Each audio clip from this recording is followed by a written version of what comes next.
Sometimes, the truth hurts. And when it comes to human relationships, the reality is that we often cling to people who deep down have already let us go. We convince ourselves that if we try a little harder, if we prove our worth, if we do things right, that person will stay. But here's the truth. One that, once understood deeply, changes everything. When someone no longer wants you, the signs are clear. However, our minds fight against them. Carl Jung believed that the unconscious constantly sends us signals, whispering uncomfortable truths in the form of intuitions, emotions, and even physical sensations. That feeling of unease when someone responds with coldness, that emptiness you sense when the connection begins to fade, all of that is your unconscious speaking to you. But instead of listening, we often choose to ignore it. Why?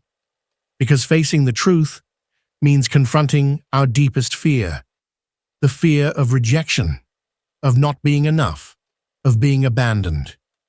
In our psyche, rejection is not just an isolated event. It's a wound that touches the deepest layers of our identity. When someone stops loving us, we don't just feel the absence of their affection. We are forced to look into a mirror that makes us question ourselves. Why wasn't I enough?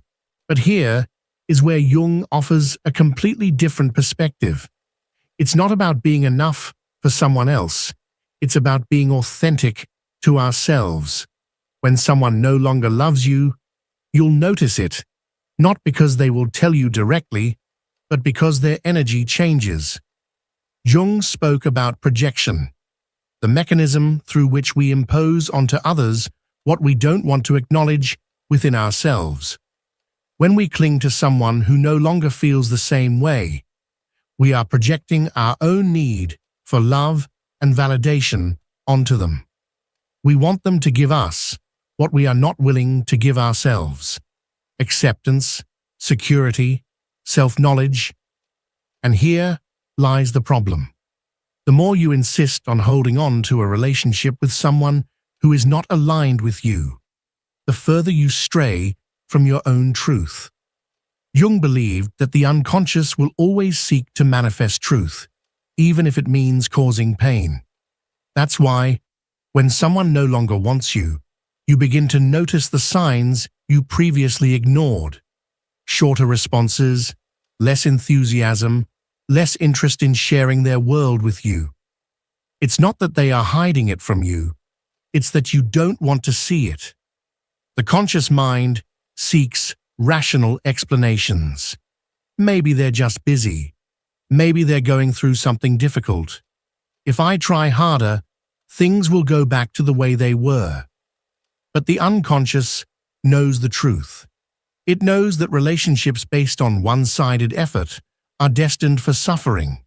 It knows that clinging to someone who no longer chooses you is an act of self-deception. Jung also spoke about the importance of individuation, the journey of becoming the most complete and authentic version of yourself. One of the hardest stages of this process is learning to let go. And this doesn't just mean letting go of people, but also letting go of ideas, expectations, and narratives that no longer serve you. When someone stops loving you, the pain doesn't just come from their absence. It comes from the internal struggle between what you wish for and what is real. But here's the most crucial part. Letting go is not losing. It is gaining. It is gaining clarity, energy, and space for what is truly meant for you. Jung taught that the universe and the unconscious always work together. When something leaves, it is because something better is meant to arrive. But for that to happen, you have to be willing to accept the truth, even when it hurts. Most people resist this truth because it requires accepting uncertainty.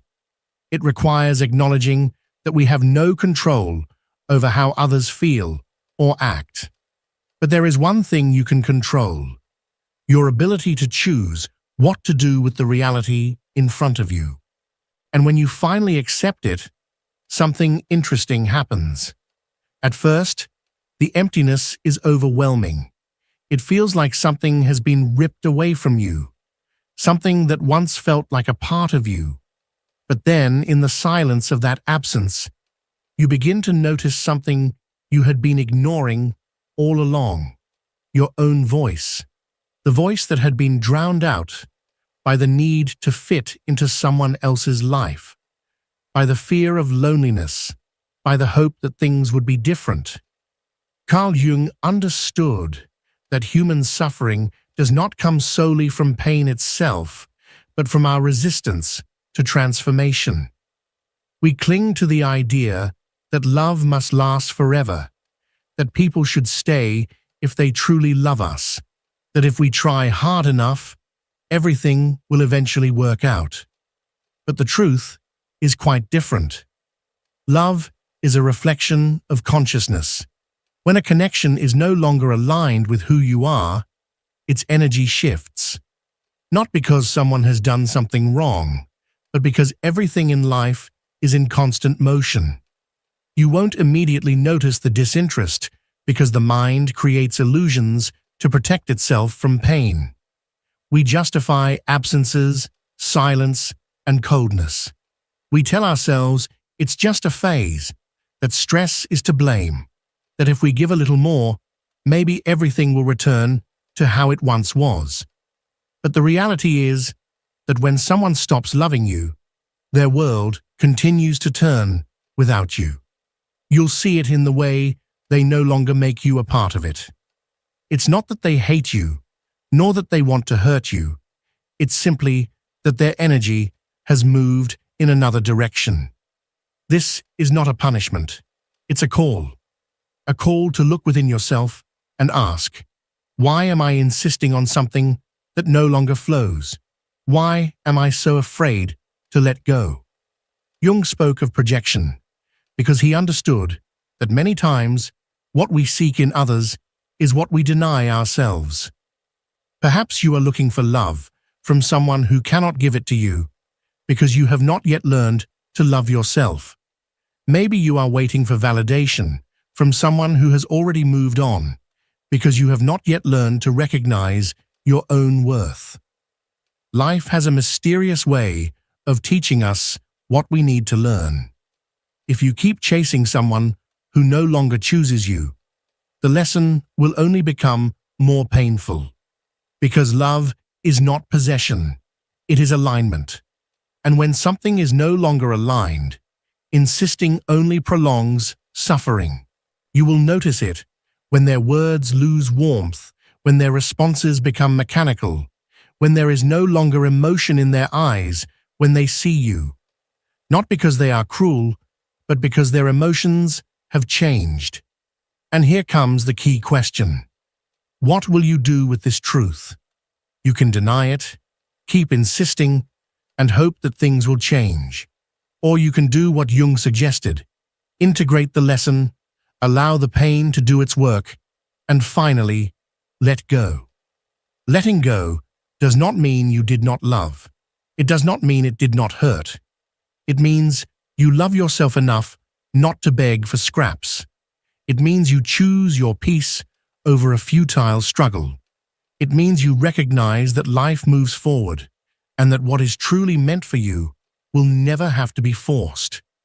The energy of those who are genuinely meant to be in your life flows toward you naturally. There is no need to beg, to convince, or to prove your worth. When you decide to let go, something within you changes.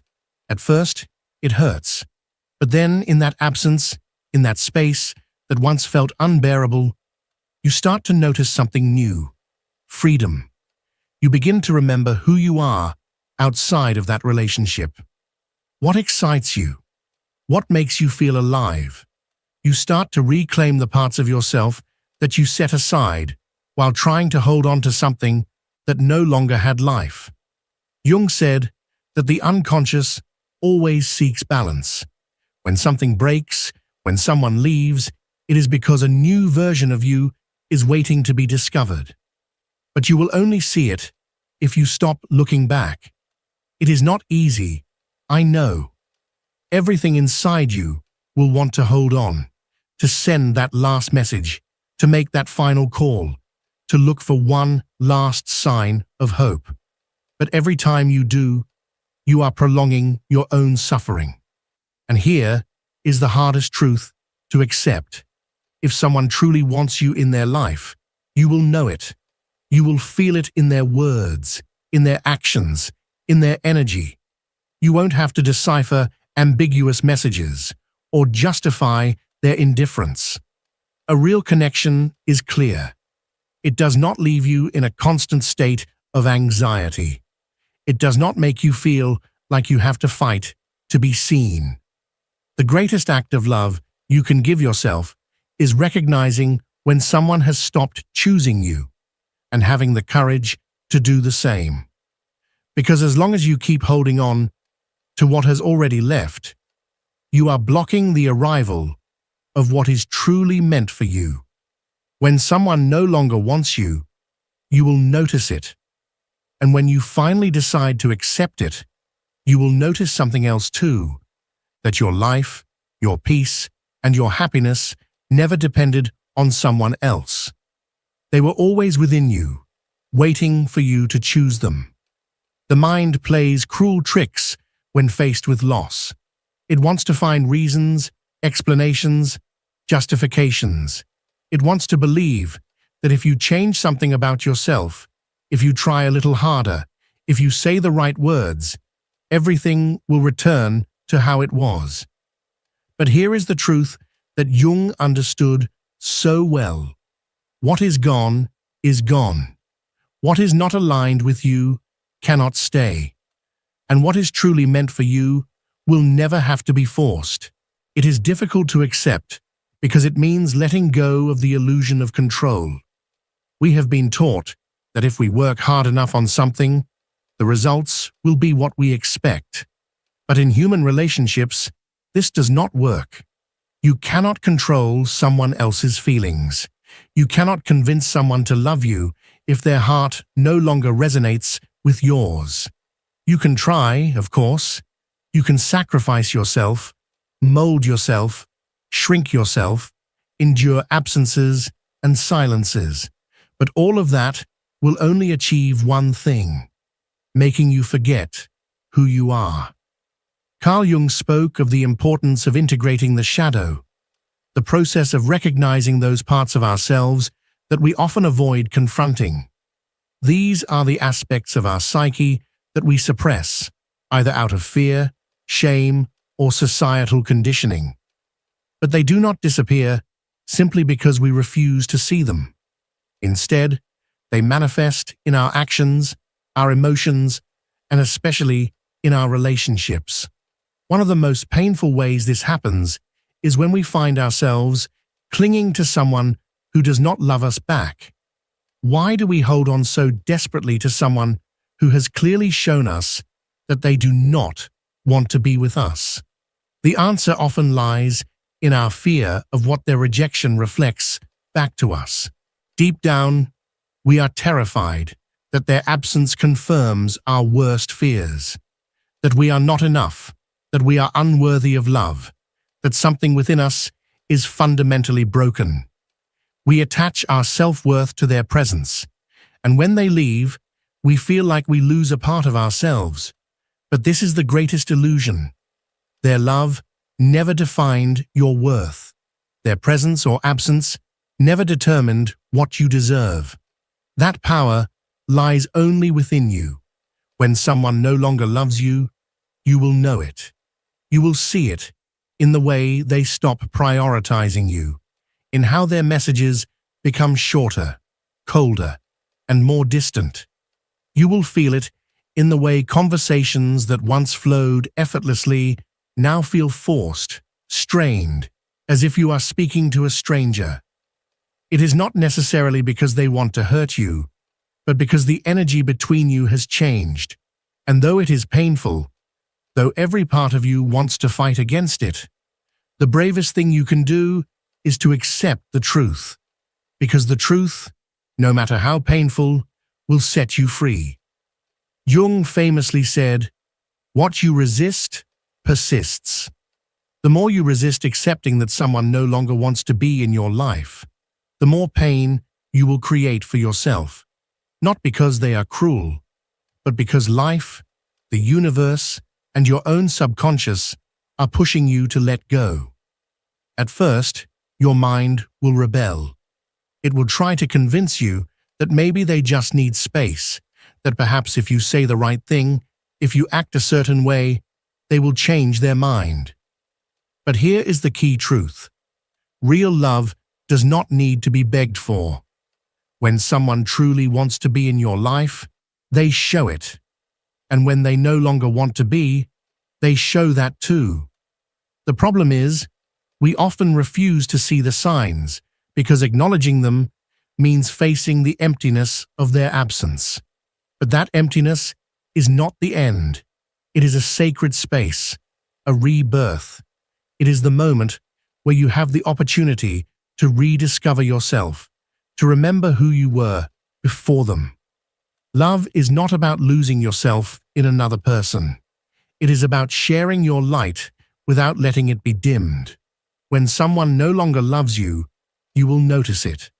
And when you finally choose to let go, you will notice something else. Life continues. The pain is not permanent.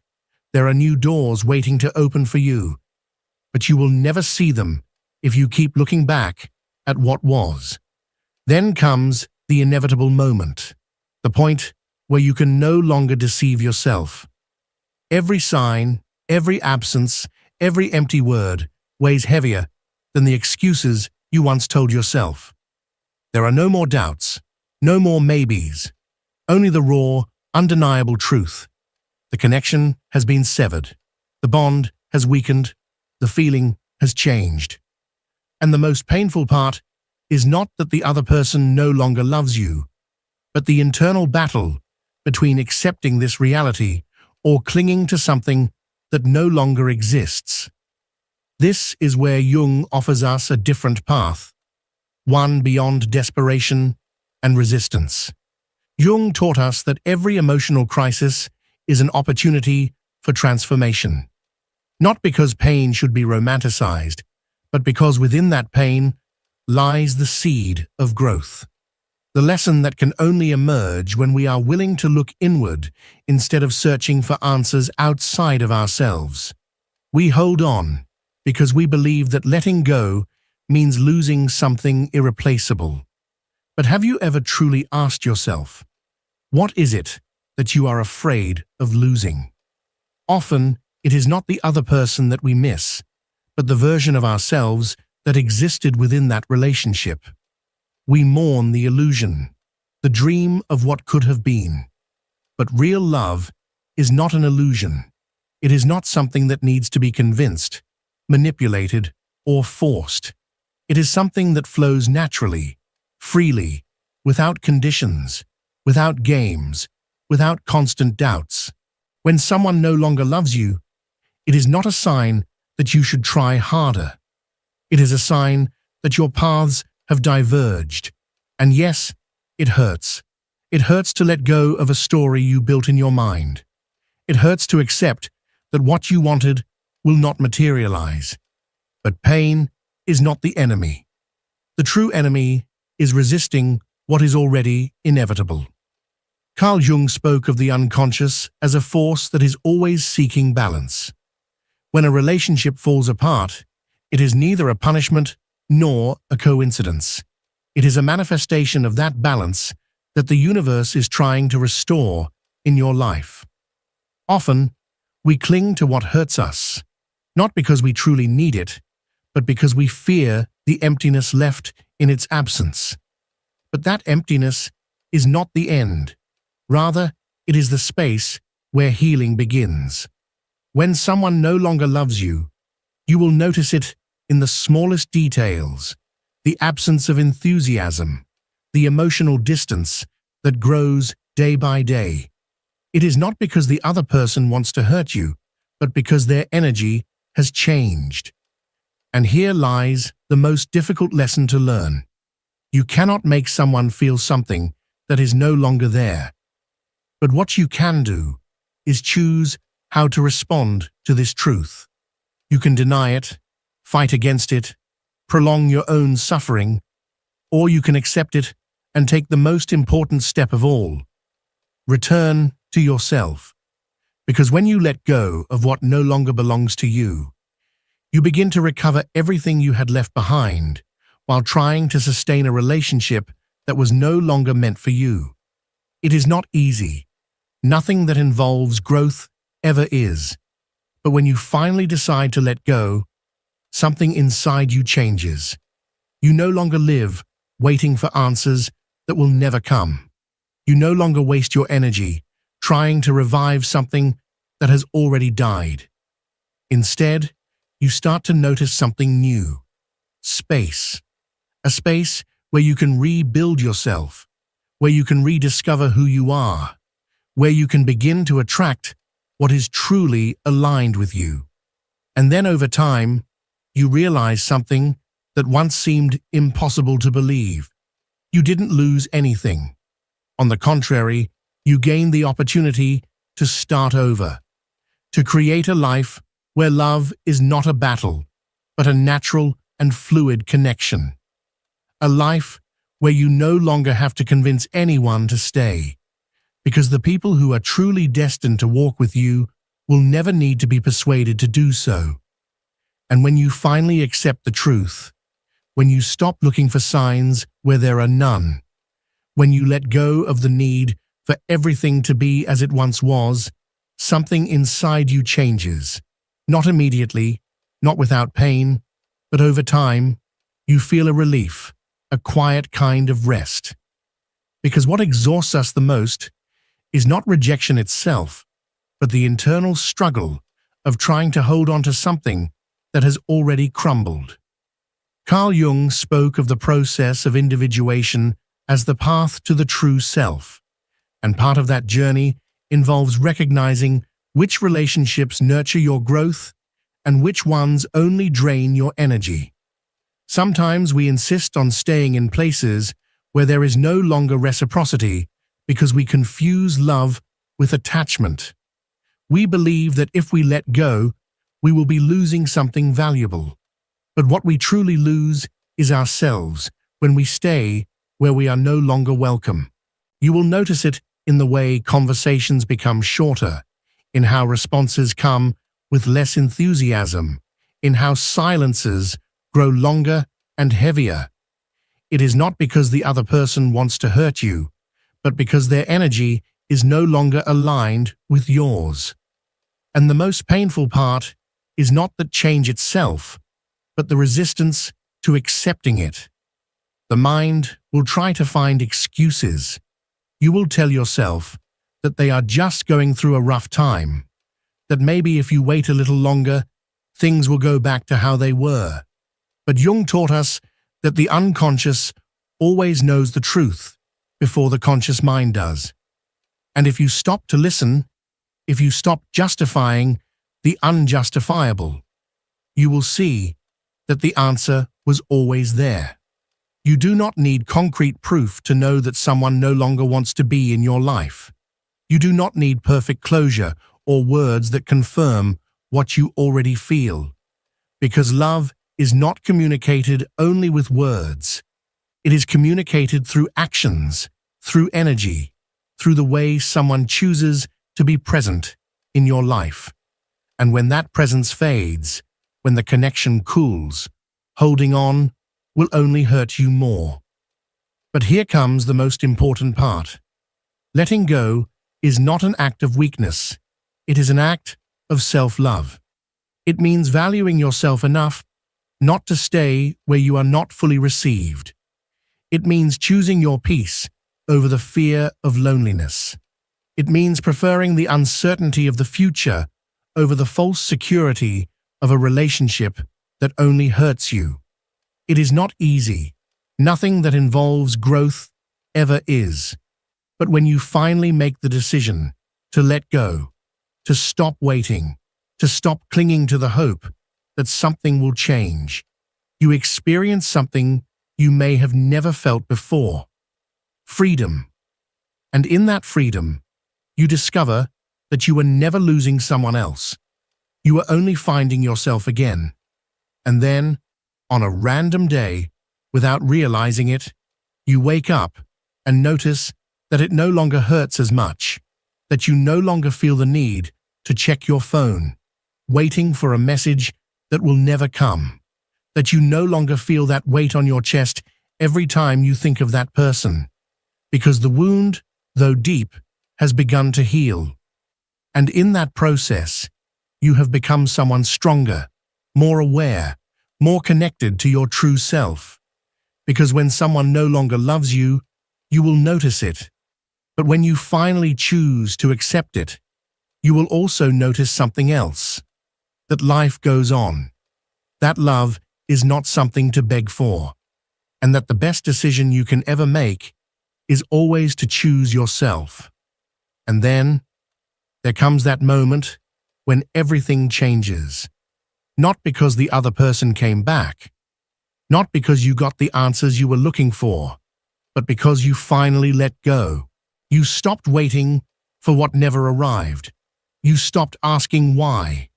You stopped carrying the hope that something already broken could return to what it once was. And in that moment, you realize that true peace does not come from holding on, but from letting go. Carl Jung taught us that life is always in motion. Nothing remains the same because growth is inevitable.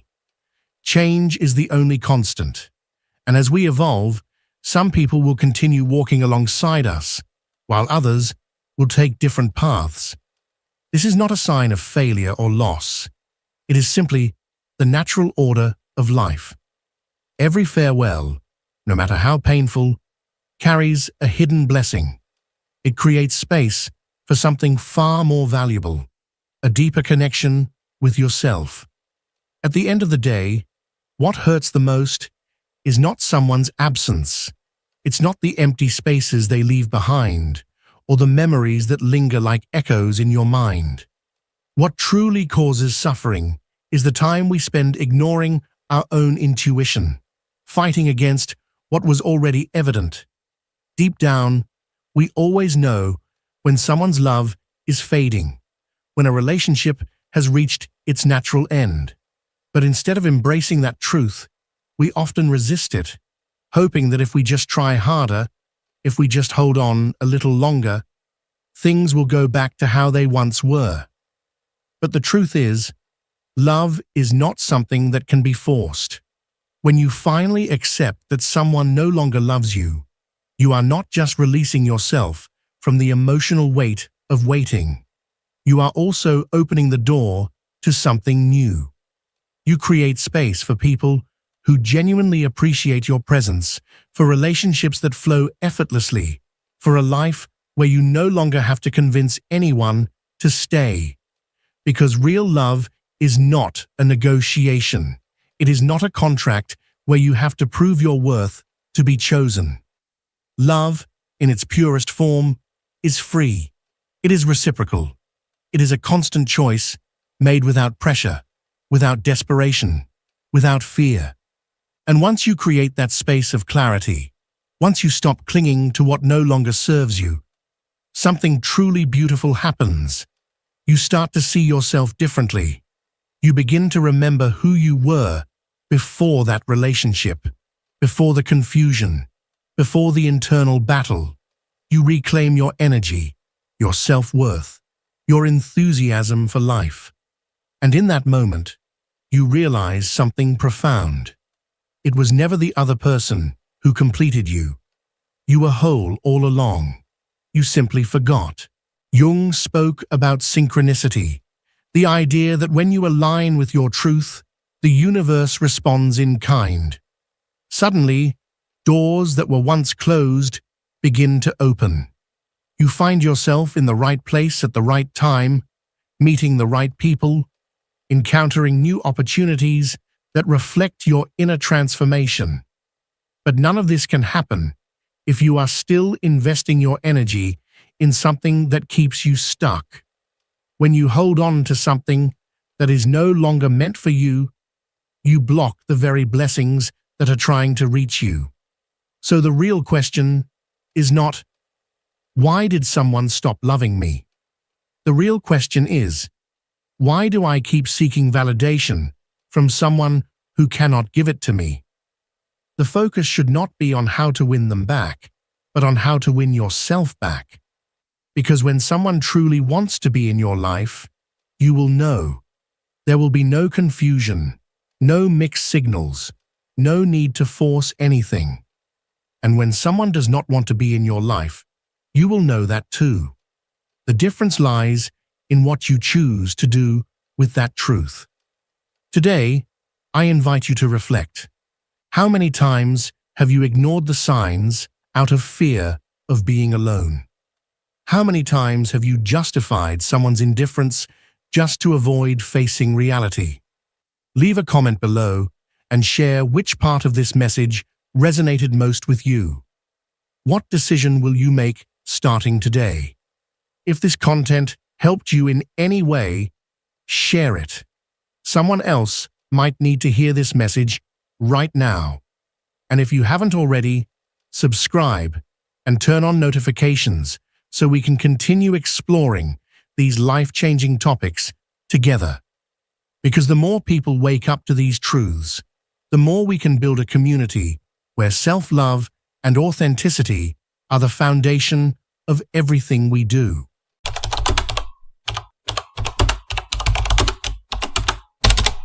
Most people spend their entire lives obsessed with what others think of them, while a small minority become obsessed with themselves.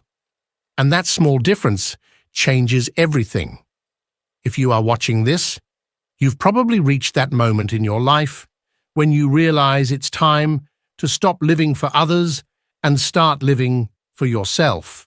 My name is Carl Jung, and for decades I have explored the inner worlds of the most conscious and evolved minds on the planet, and I have discovered something fascinating. All those who have reached true greatness in any area of life share one thing in common. They are not obsessed with what others think, do, or say about them. They are obsessed with understanding themselves. But here's the question that could transform your entire existence. When was the last time you truly sat down to think about yourself? Not your problems, not your responsibilities, not what others expect from you, but you, who you really are, what you genuinely desire, the person you are becoming with every passing day. The truth is that most of us have spent so much time worrying about others that we've lost connection with ourselves. And that disconnection is precisely what keeps us trapped in lives that don't belong to us, in jobs that don't inspire us, in relationships that don't nourish us, and in an existence that feels more like survival than a full, meaningful life. But today, that can change. I'm going to show you how to become obsessed with yourself in a way that is not selfish, but essential. A way that not only transforms your life, but allows you to serve the world with far more authenticity and power. Let me tell you about a moment that changed my perspective forever. I was in my early 30s, feeling completely lost.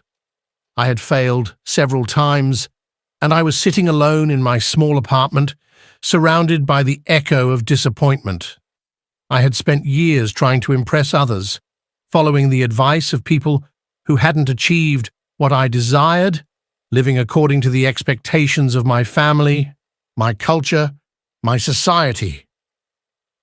That night, I asked myself a question that shattered everything. If I didn't have to impress anyone, not even one person, what would I do? For the first time in years, I was silent. I didn't have an answer because I had completely lost the connection with myself. That was the night I made the most important decision of my life. I would become a student of my own soul. I would study myself, understand myself, and evolve with the same discipline and passion that a scientist studies the mysteries of the universe. That inner decision, that conscious obsession with self-knowledge, was what carried me from confusion to clarity, from failure to the expansion of consciousness that later inspired thousands. But here's what I want you to understand. Being obsessed with yourself doesn't mean being narcissistic or self-centered. It means becoming the best version of yourself so that you can serve life from abundance, not from emptiness. When you know yourself deeply, when you cultivate your talents and strengthen your character, you become a vessel through which the world can receive something greater. Think about it this way. If you were a healer, wouldn't it be your responsibility to perfect your healing ability? Wouldn't it be selfish not to develop your potential to the fullest? In the same way, it is your moral duty to evolve into the most complete version of yourself, because the world needs the highest expression of who you are.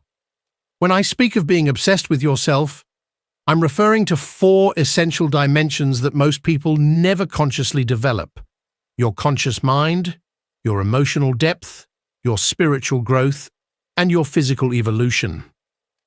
These 4 areas are not separate. They are parts of one whole.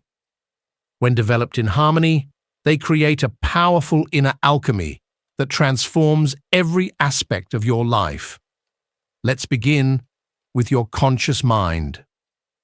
Most people allow their minds to become battlegrounds for random thoughts, external opinions, and mental noise. But those who master life treat their minds as sacred ground. They feed them consciously, exercise them, and direct them toward meaningful goals. Each morning, before exposing your mind to the outside world, you should nourish it with your own chosen input. Read something that expands you, listen to something that uplifts you, reflect on what truly matters. That deliberate discipline is not a coincidence. It's a conscious act of self-possession. Have you noticed how most people start their day? They immediately check their phones, read the news, scroll through social media, surrendering control of their minds to external forces from the very first minute. And then they wonder why they feel anxious, distracted, and lost. A healthy obsession with yourself means you decide what enters your mind, you choose the ideas you focus on, the voices you listen to, the images you consume, because your mind is the soil where your entire life grows.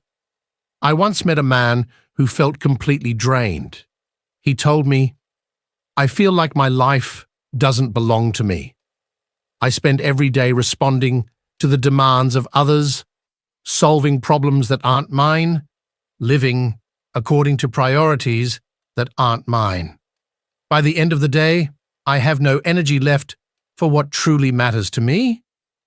I asked him, "How much time each day do you spend thinking about your own life?" He looked confused. "What do you mean?" "How many minutes a day do you dedicate consciously to your own goals, dreams, and priorities?" After a long silence, he said, "None."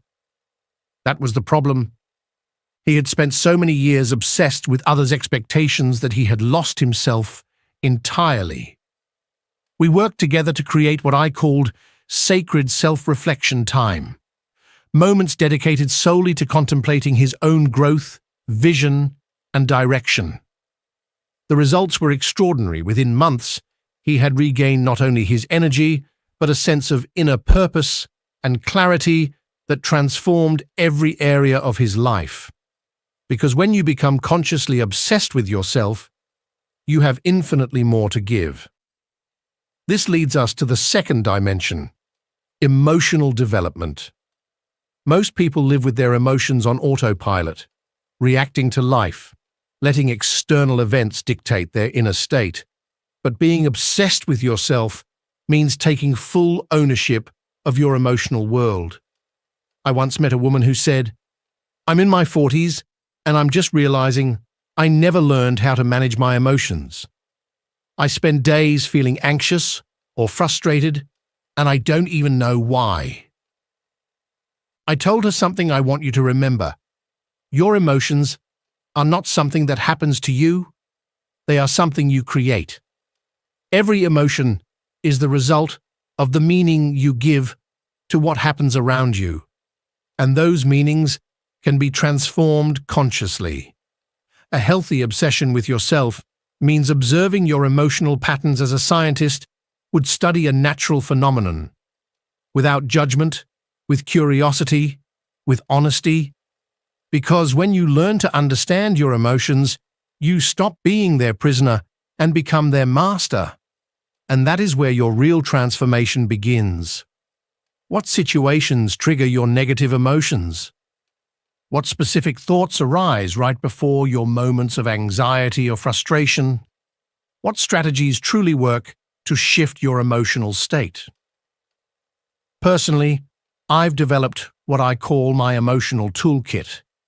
These are deliberate inner strategies I use whenever I need to shift my emotional state quickly. For example, when frustration surfaces, I immediately ask myself this question: what can I learn from this situation that will make me stronger or wiser? This single question instantly shifts my focus from victimhood to the role of the learner, from resistance to curiosity. Have you ever thought about that? Most people spend more time learning how to use their phones than learning how to manage their own emotions. They study the manual for their car, but they never study the manual for their own mind and heart. And then they wonder why they feel emotionally out of control. Obsessing over yourself means becoming an expert in your own emotional mechanics. It means consciously observing which thoughts and activities elevate you and which ones drain you. It means developing daily rituals that nourish your emotional well-being, not as a luxury, but as a non-negotiable priority. For example, I've learned that I need at least 20 minutes of absolute silence every day to stay emotionally balanced. No phone, no music, no conversation, just me and my thoughts. In the beginning, I felt guilty for wasting this time, but eventually I understood that this space didn't just enhance my emotional state, it made me more productive, more creative, and more fully present in every interaction. The third dimension of becoming truly obsessed with yourself is spiritual growth. And when I say spiritual, I don't necessarily mean religion, though it may include it. I'm talking about your connection to something greater than your immediate problems, to your deeper purpose, to the values that truly guide your life. I vividly remember a conversation with a successful entrepreneur years ago. He had everything society calls success: money, recognition, a thriving business. But he told me something I've never forgotten. He said, "I've achieved everything I thought I wanted, but every morning I wake up feeling empty, like I'm acting in a play I never wrote."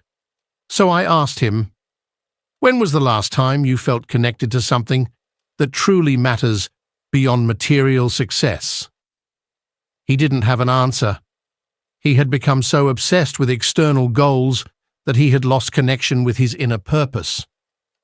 Obsessing over yourself includes asking, over and over again, why am I here? What is my unique contribution to the world? Which values genuinely matter to me? Not the ones others say I should value, but the ones that truly resonate in my heart. These are not questions you answer once and forget. They are questions you revisit constantly as you evolve and grow. Personally, I set aside time every week to reflect on these fundamental questions, not because I lack clarity about my purpose, but because that clarity must be renewed and deepened over time. One of the most powerful realizations you can have is that your spiritual life, your sense of purpose and meaning, is not separate from your practical life. On the contrary, when spiritual clarity is present, every practical decision becomes easier and more precise. You know which opportunities to pursue and which ones to let go. You know where to invest your time and energy. You know which relationships to nurture and which ones to release. Imagine how your life would change if every major decision you made came from a deep clarity about who you are and why you are here. Instead of making choices out of fear, social pressure, or other people's expectations, you'd act from your authentic center. That is the difference between truly living your life and living the life others expect of you. The fourth dimension of becoming fully committed to yourself is your physical evolution. And this is where many people disconnect because they associate taking care of their bodies with vanity or superficiality, but the truth is exactly the opposite. Your body is the vehicle through which you experience everything else in life. If that vehicle isn't working properly, everything else is affected. Let me be direct with you. You cannot have a rich emotional, mental, and spiritual life if your physical body is neglected. Physical energy is the foundation of every other kind of energy. When your body feels strong, vital, and healthy, your mind becomes sharper, your emotions more stable, and your spiritual connection deeper. Personally, I treat my exercise routine and my nutrition with the same seriousness I give to any meaningful commitment in my life, not as something I do when I have time, but as a fundamental priority. At 80 years old, I have more energy than many people half my age because I've made physical health a constructive obsession for decades. But here's what I want you to understand. Becoming deeply committed to your physical health is not about achieving some external standard of beauty or fitness. It's about honoring the only body you have, maximizing your vitality and energy so you can fully contribute to the world. Imagine what would happen if you began treating your body like the sacred temple it is, if you became obsessed with giving it the fuel it needs to function at its best, if you developed daily rituals that honor your physical well-being, not as a burden, but as an investment in everything you want to achieve in life. Now let's talk about the resistance you'll face when you begin this process of becoming truly committed to yourself. Because to be completely honest with you, not everyone will understand or support this transformation. Some people in your life have grown comfortable with the version of you that prioritizes everyone else's needs. When you begin to set boundaries, to say no to things that don't align with your priorities, and to invest time in your personal growth, resistance will inevitably arise. Some people won't understand. I remember when I first started implementing my morning routines dedicated to self-development. My then-wife asked me, "Isn't it a little selfish to spend so much time focused on yourself when there are so many other things that need attention?" It was a fair question, one that made me reflect deeply. I explained something that I want you to understand as well. When you become constructively obsessed with yourself, you don't become unavailable to others. You become far more valuable to them. When you consciously work on your mental, emotional, spiritual, and physical development, you have infinitely more to offer in every relationship and responsibility. Carl Jung often reminded us that one cannot touch the soul of another without first discovering their own. It's like the oxygen mask analogy on airplanes. You're told to put your mask on first, not because you are more important than your child, but because if you can't breathe, you won't be able to help anyone else. In the same way, if you don't invest in your own growth and well-being, you will eventually have nothing real left to offer others. The resistance will also come from your own conditioned mind. We carry years, sometimes decades, of programming that teaches us that focusing on ourselves is selfish, that good people always put others first, and that taking care of our own needs is somehow morally inferior. But think of it this way. How many people do you know who spend their entire lives focused on others, yet live filled with resentment, exhaustion, and quiet frustration? How many people have sacrificed so much of themselves for others that they no longer even know who they are? Resentment is always a signal that you have given more than you truly had to give, and paradoxically, you can only give more when you first have more within you. To be healthily obsessed with yourself means ensuring your own tank is full so that you can give to others from abundance rather than emptiness. Jung taught that wholeness is not achieved by ignoring yourself, but by embracing and integrating every part of who you are. Let me share a story that perfectly illustrates this. A few years ago, I worked with a woman in her late 40s, a single mother of 3. She was exhausted, resentful, and on the verge of an emotional breakdown. She told me, "I don't have time to focus on myself. My children need me." I asked her a question that at first sounded harsh, but was deeply necessary.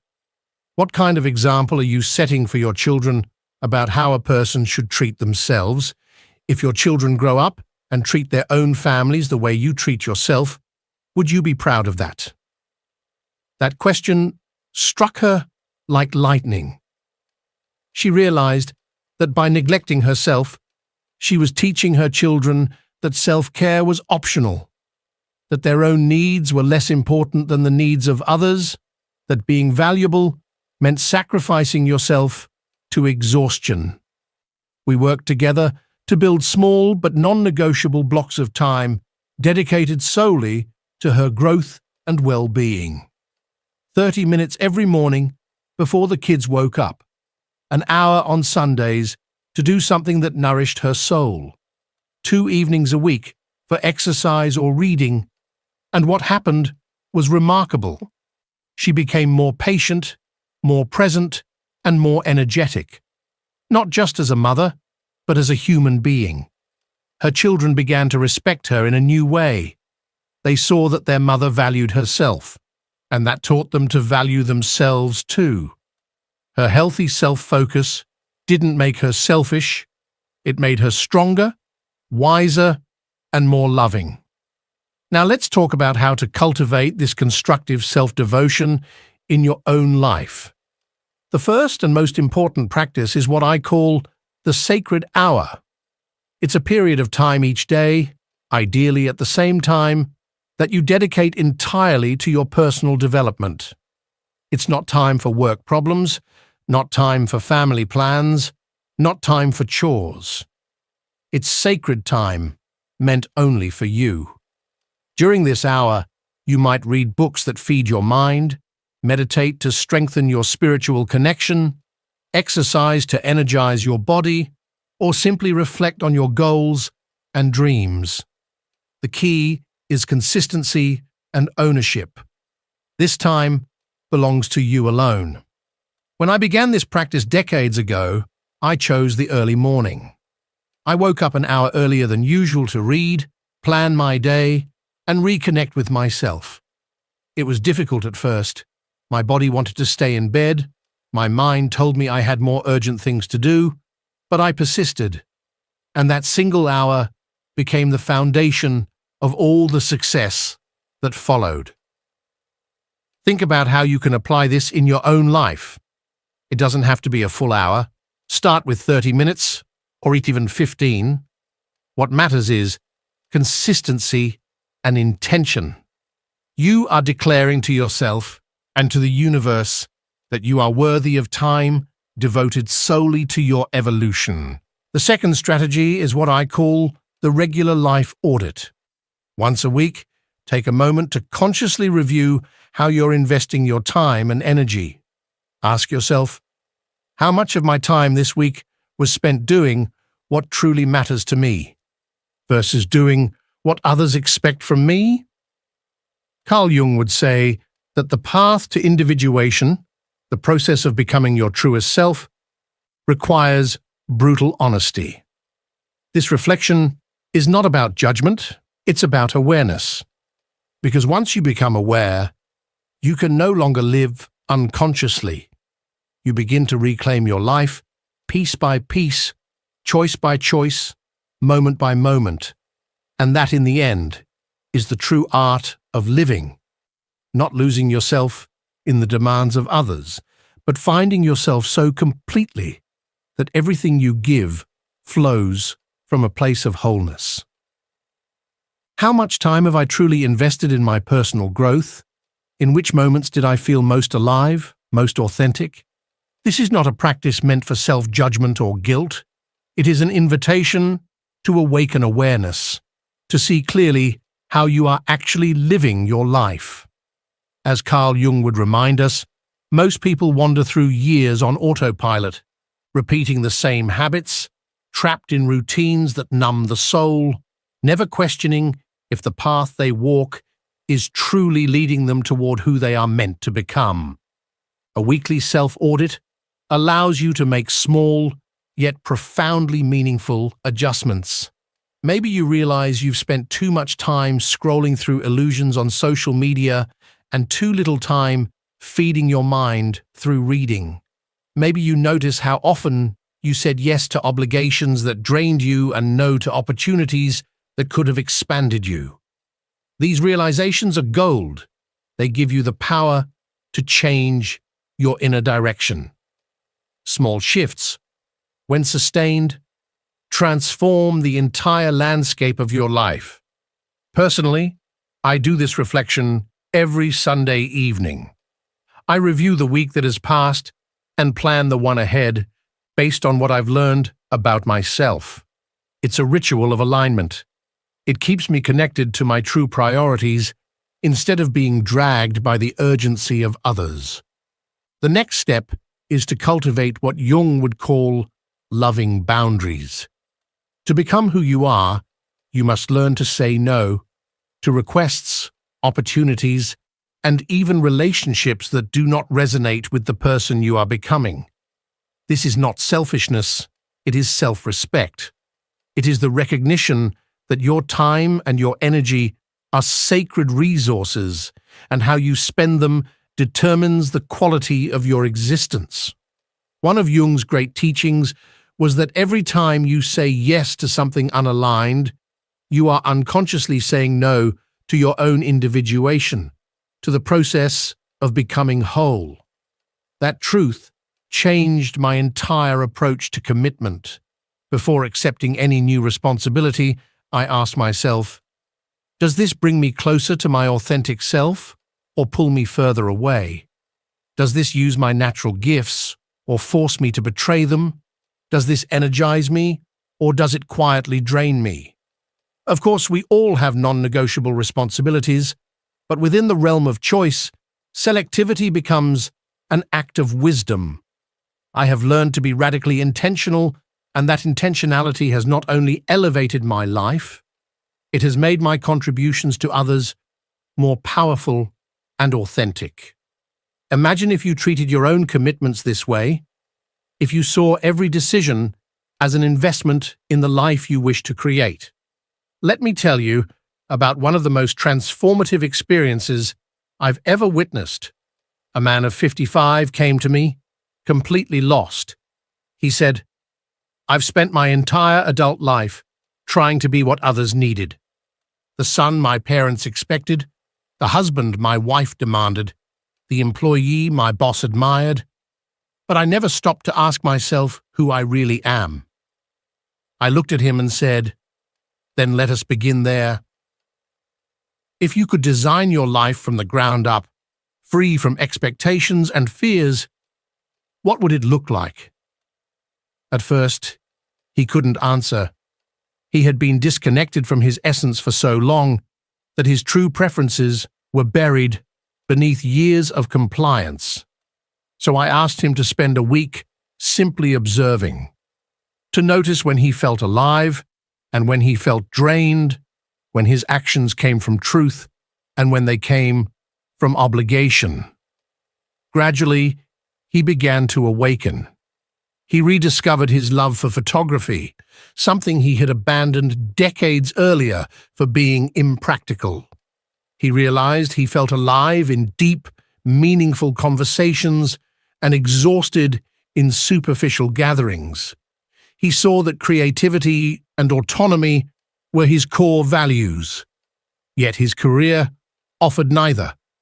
The transformation was not sudden, but it was profound. He began taking small but consistent steps, picking up his camera again, seeking genuine connections, and reshaping his work to reflect more of his creative spirit. Most importantly, he began making choices rooted in his own values, not in the borrowed expectations of others. 2 years later, he sent me a photograph.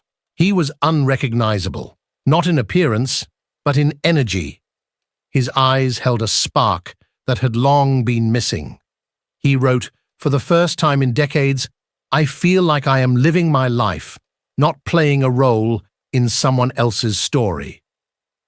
That is the power of constructive self-obsession. Not narcissism, but self-realization.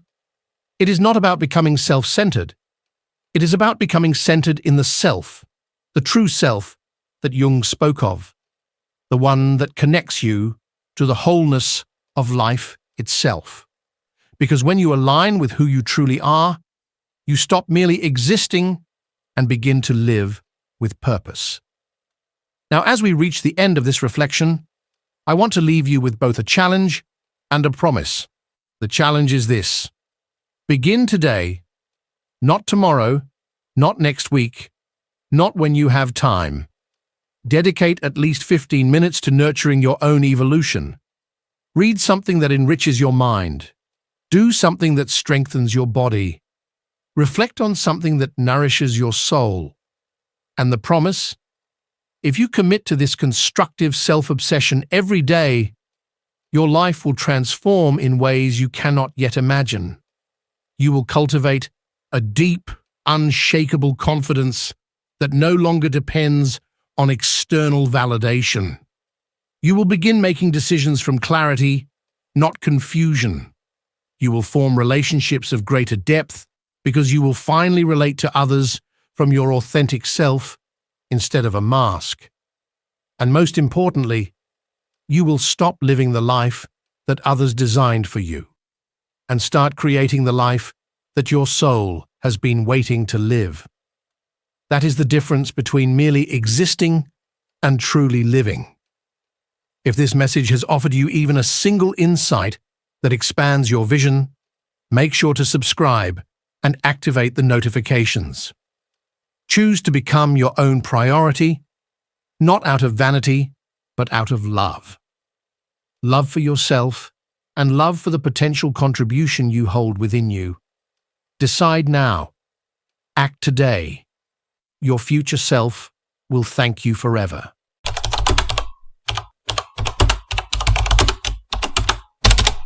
There is a gift that cannot be taught, imposed, or learned through repetition or instruction.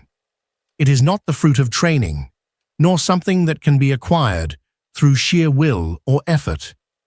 This gift is not shaped by circumstances or environment. It is something much older, something that precedes all of that. It is a gift, born with the soul itself, something inherent, something deeply rooted in the very fibers of being. And only a few, very few, come into this world carrying it silently within them. These souls are not always easy to recognize because they do not seek to be seen. They do not walk through life demanding attention or displaying their depth to be admired. They move silently, gracefully, often unnoticed, because their light does not blind, but comforts. Old souls feel no need to prove anything, nor do they try to persuade anyone. Their mere presence speaks of something deeper, something ancient, that lives quietly within them. They aren't always elderly. Sometimes, even in youth, they carry an unusual wisdom, as though their spirit had seen many winters before arriving here.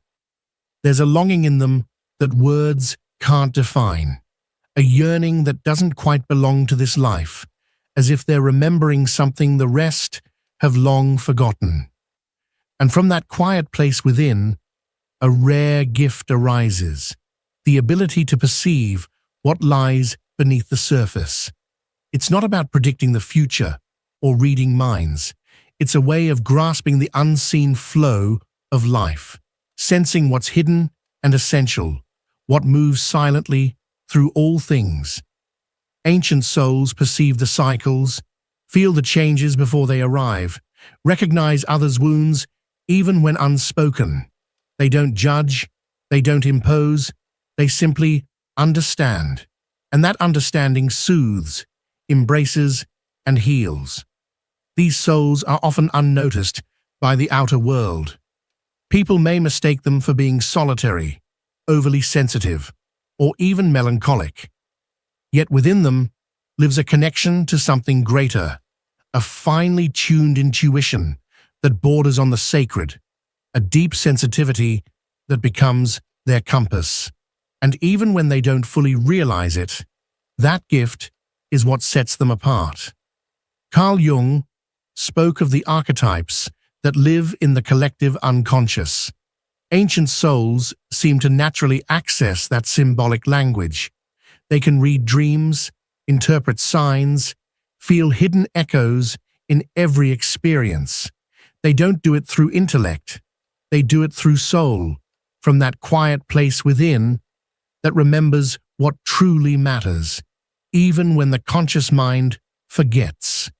And it is that remembrance that makes them silent beacons for those still wandering through the fog. They do not force their light, but offer it. They don't lead with maps, but with presence.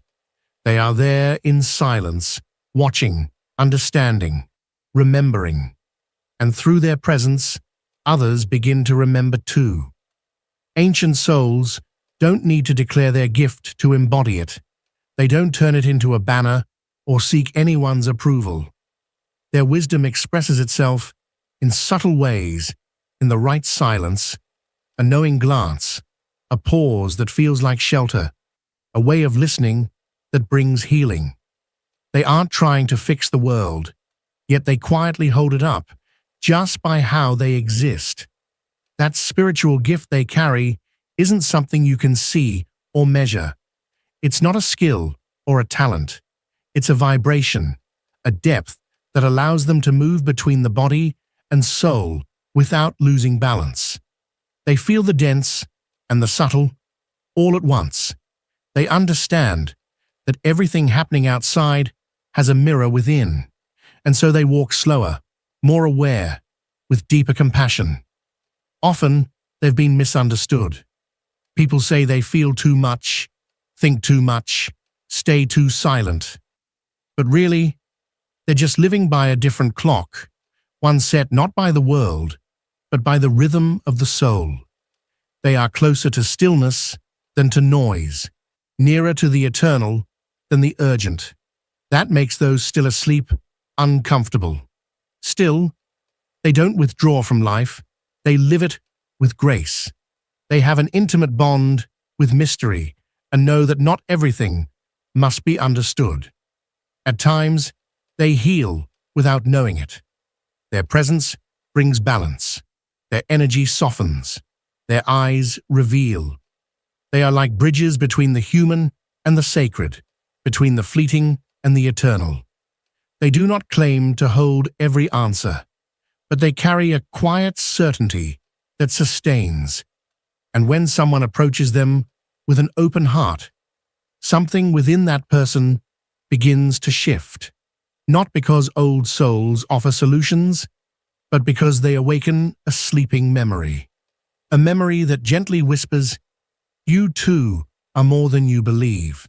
You too came from far away." These souls carry the weight of past lives, but also the gift of expanded awareness. That is why, when they allow themselves to bloom, when they no longer fear their depth or their difference, the world around them begins to transform, not by force, but because their energy radiates change. And that is precisely their spiritual gift, a way of loving without needing to possess, of guiding without the need to control, of being fully present without having to speak. This spiritual gift is not inherited by blood, nor earned through merit. It is the outcome of many long journeys, of ancient pain transmuted, of profound wisdom etched into the soul's memory. That is why these old souls never rush. They have nothing to prove. Their pace is calm, as though they had already lived every scene 1,000 times before. What sets them apart is not only their sensitivity, but the depth with which they feel and the clarity with which they move through the most complex passages of the spirit. While others flee from emptiness, they make it their home. While others fear silence, they listen to it because they know it is there, in the unseen, where truth quietly lives. And though they often feel out of place, misunderstood, or even alone, they haven't come into this world to fit in, but rather to remind it of something it's forgotten. Their role isn't to belong, it's to plant awareness. They don't need crowds, nor applause, nor noise. Just one presence, one gesture, one word at the right time is enough to fulfill their mission. Old souls don't preach, don't impose, don't convert. Their wisdom is shared through presence, through resonance. If you stand near one and you're ready, something inside you begins to shift. It's as if you suddenly recall something ancient and essential, something buried deep within you. That is their true gift, to awaken the memory of the soul in those around them. Carl Jung understood this mystery when he spoke of the collective unconscious and the archetypal images that live within each of us. Ancient souls resonate in harmony with these archetypes. They don't need to study them. They embody them. They are the sage, the healer, the gatekeeper. They don't strive to become these things. They simply are. And within that quiet detachment lies their true power. At times, this gift leads them into solitude, because seeing so much, feeling so deeply, and sensing beyond the surface can become overwhelming. But when they realize that their sensitivity is a doorway, not a burden, something begins to bloom within them. And as they awaken, they allow others to do the same. Not everyone will understand their path. Not everyone will appreciate their depth. But those who look beyond appearances will recognize something sacred in them. Because ancient souls are not here just to remember. They are here to hold, to uplift, to bring light without blinding, to guide change without force. And that is a gift very few possess. The modern world, with its frantic pace and obsession with immediacy, rarely knows how to see this kind of presence. It craves fast answers, visible fixes, tangible proof. But ancient souls do not obey that logic. They move through the depth of symbols, archetypes, and the silence that nourishes. And that is precisely why, although they may go unnoticed by many, they are vital to the unseen balance of the collective consciousness. Within them lives a wisdom that isn't learned from books, but carved out by experience. They have walked through pain without turning cold. They have faced solitude without growing bitter. They've crossed inner thresholds that most people fear to even acknowledge. And because they've done so, they carry a calm strength that doesn't need to prove itself, yet transforms everything it touches. This gift is, before anything else, a way of loving. A love that asks for nothing in return. A love that doesn't emerge to fill a void, but flows from a fullness gained through many lives, many losses, and many silent surrenders. It's a love that can't be defined in words, but which transforms through presence alone. And when a soul that has forgotten its origin meets one of these rare beings, something awakens. It's not admiration, it's recognition, as if an ancient flame stirs within, a knowing that this same gift also lives within us, waiting to be remembered. That recognition doesn't come from the mind, but from something much older. It feels like two memories silently meeting. There's no need for explanation, no theories to support it. It's a feeling that arrives as naturally as sunlight, breaking through clouds after a sudden yet unavoidable storm. Old souls don't try to create that effect in others. They simply exist from their center, from that sacred place they've learned to inhabit, even when the outside world begins to fall apart. That's part of their gift. They become anchors in chaos, roots when everything shakes, not because they don't feel or question, but because they've turned pain into a path toward depth. There's no arrogance in their wisdom. In fact, they often doubt their place, because their way of seeing life rarely fits within what's expected. But when they embrace their uniqueness, when they realize their sensitivity is not weakness, but a compass, their energy starts to expand. Not outward, but inward. And in that intimate movement, everything around them aligns. This spiritual gift can't be faked. It isn't born from willpower or lovely words. It rises from an inner alchemy, one that's pushed them to transform themselves over and over until they no longer need to force anything.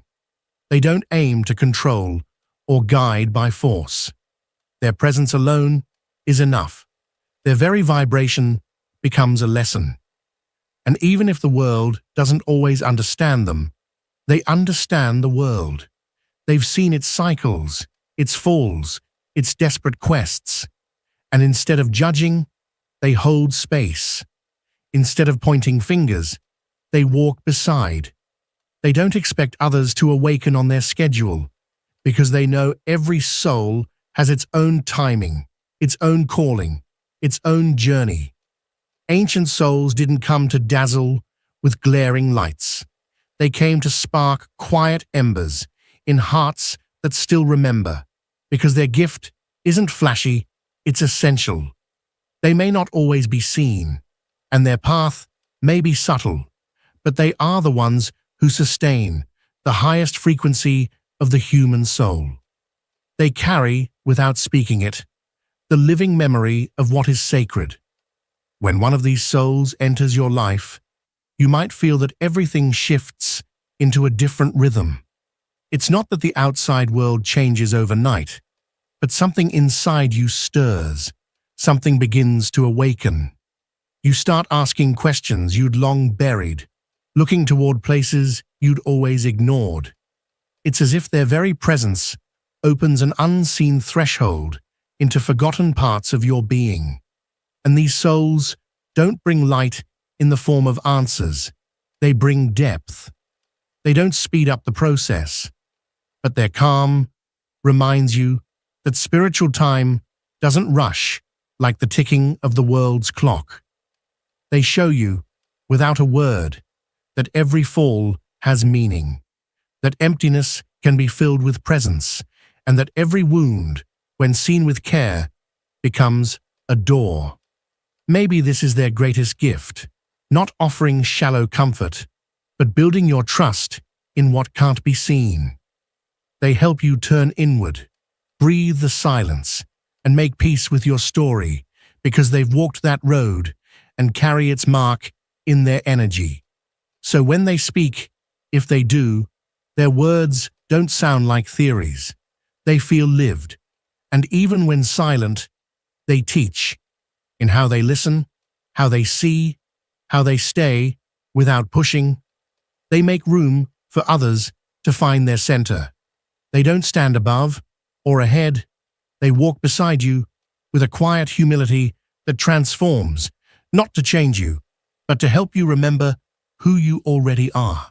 In a world that worships what's new, these souls honor what's eternal. While others are caught up in the urgent, they remain loyal to what's important.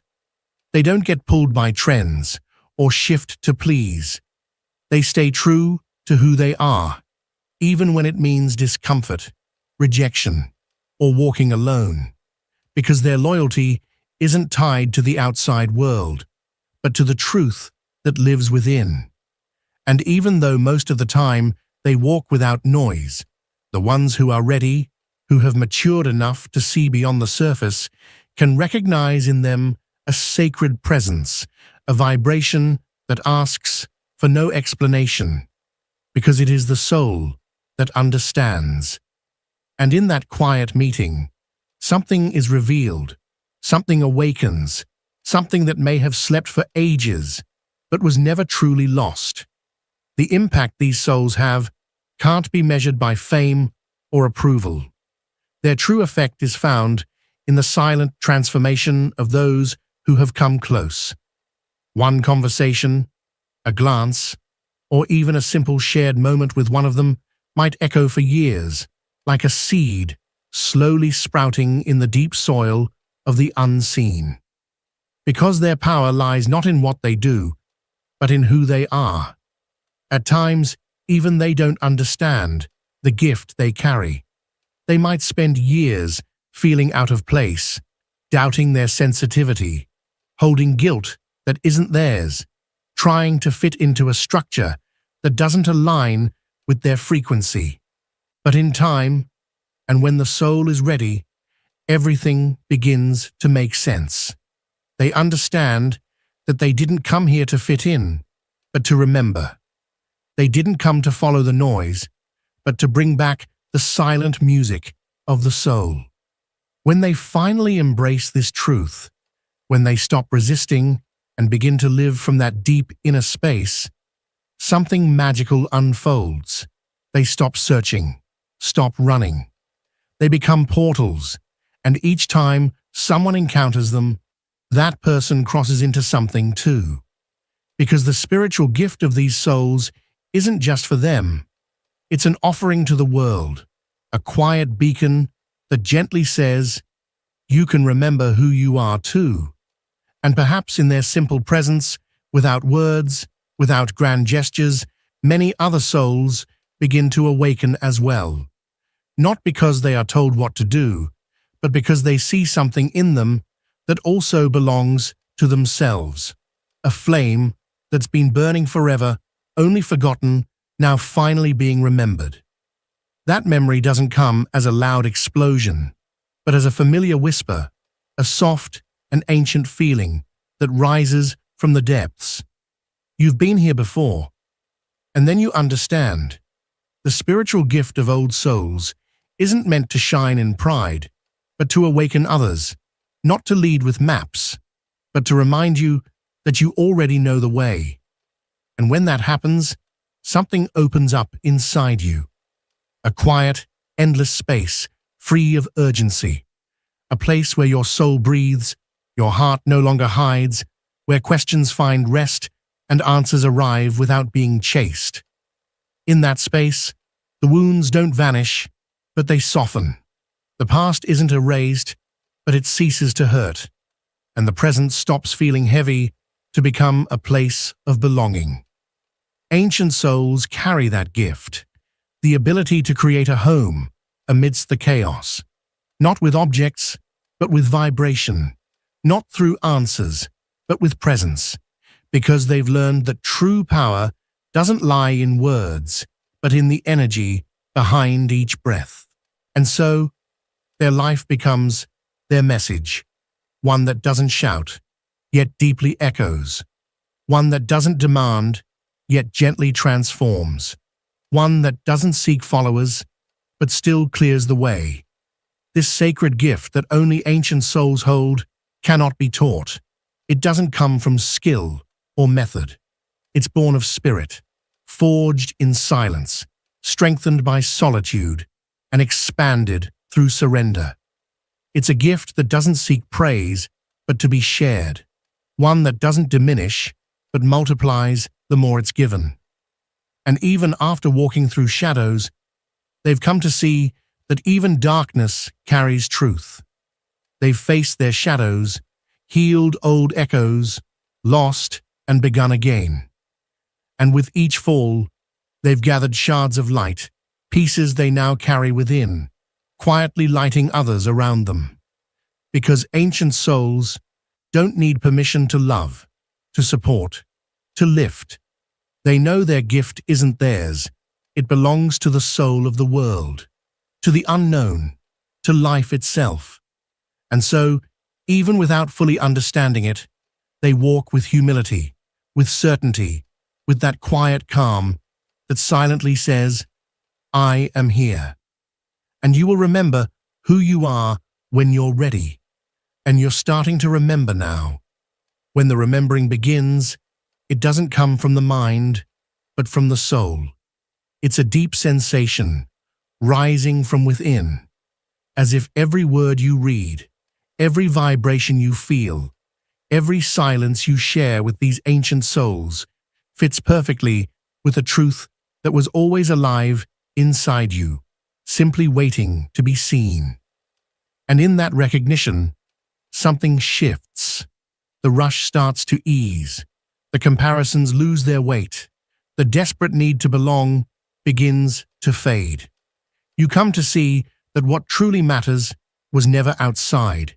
It was always asleep within you. The spiritual gift of ancient souls lies in that, not in forcing truth upon you, but in mirroring your own. They don't need to convince you of anything.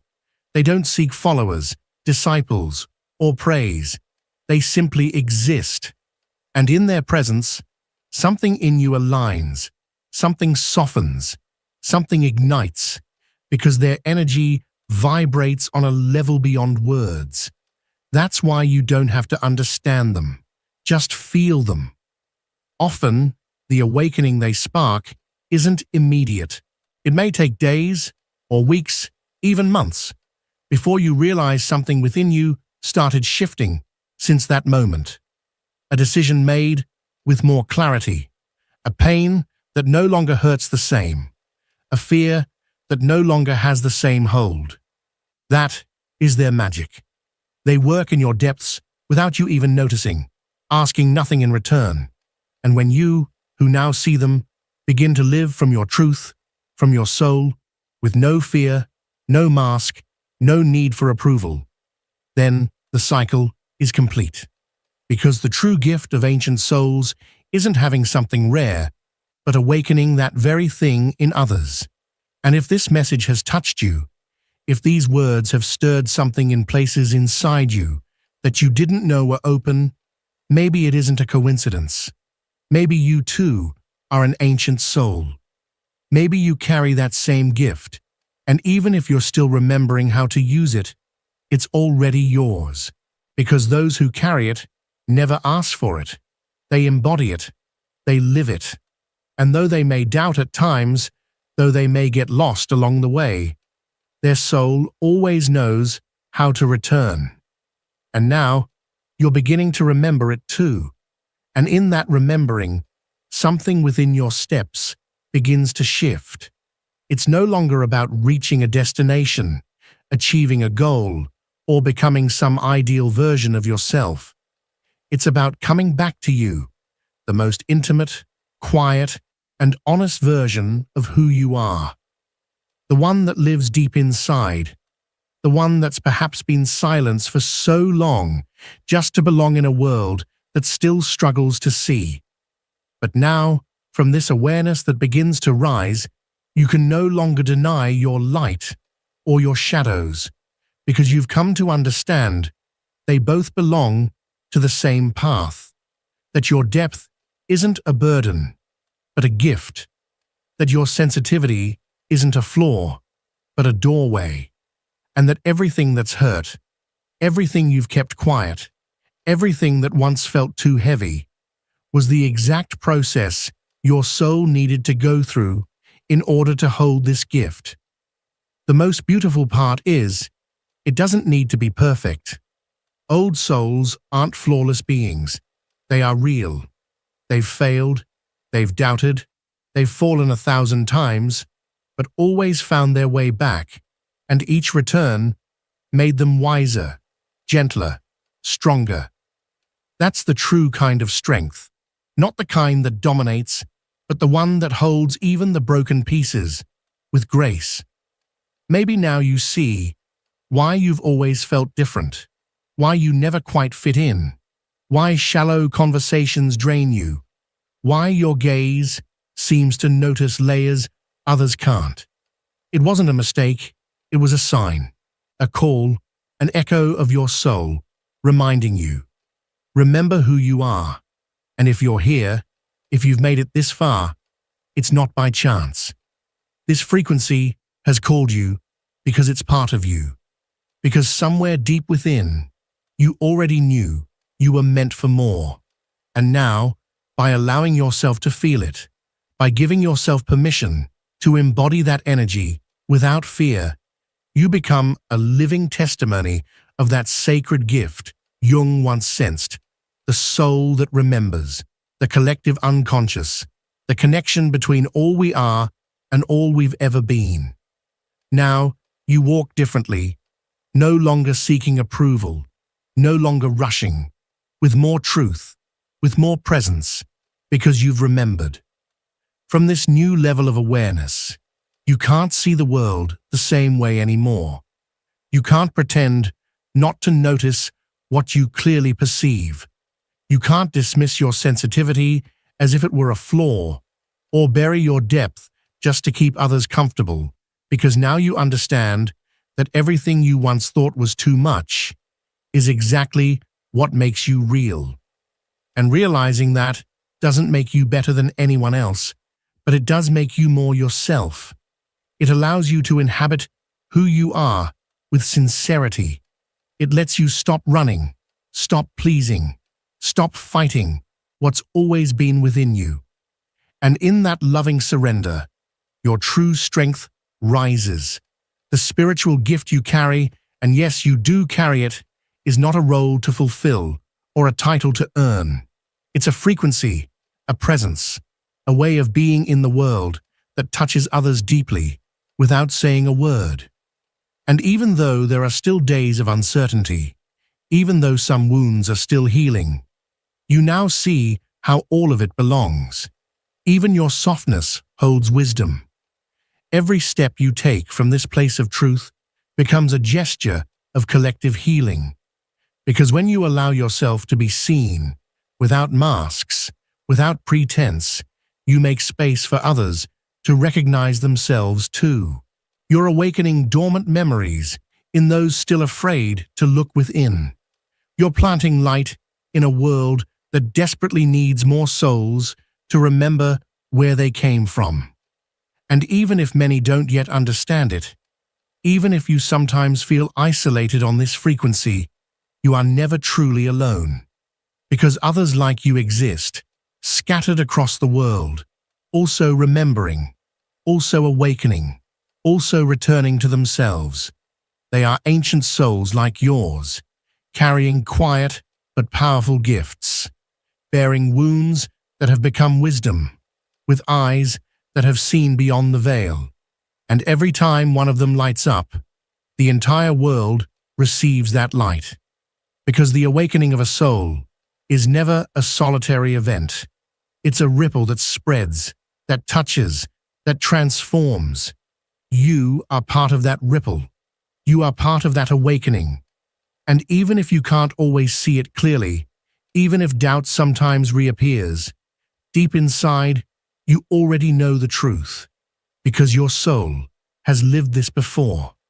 Because somewhere, beyond the noise, beyond the fear, there is a memory that keeps glowing quietly, waiting for you to remember. If this message has resonated with you, don't ignore it. Listen to it with your heart, not as if you were just hearing another reflection, but as if you were heeding a profound calling. Not everyone is ready to connect with these words. If you are, it's because something within you has already begun to awaken. We invite you to continue exploring this soul's journey with us, to stay if this space makes you feel at home. And if you know someone who also needs to be remembered, share this video. Sometimes, a single message is enough to ignite the light in another soul still walking in silence. Subscribe if you haven't already, ring the bell, and continue this journey alongside this community of seekers, of ancient ones, of sensitive ones, of brave ones. Thank you for being here.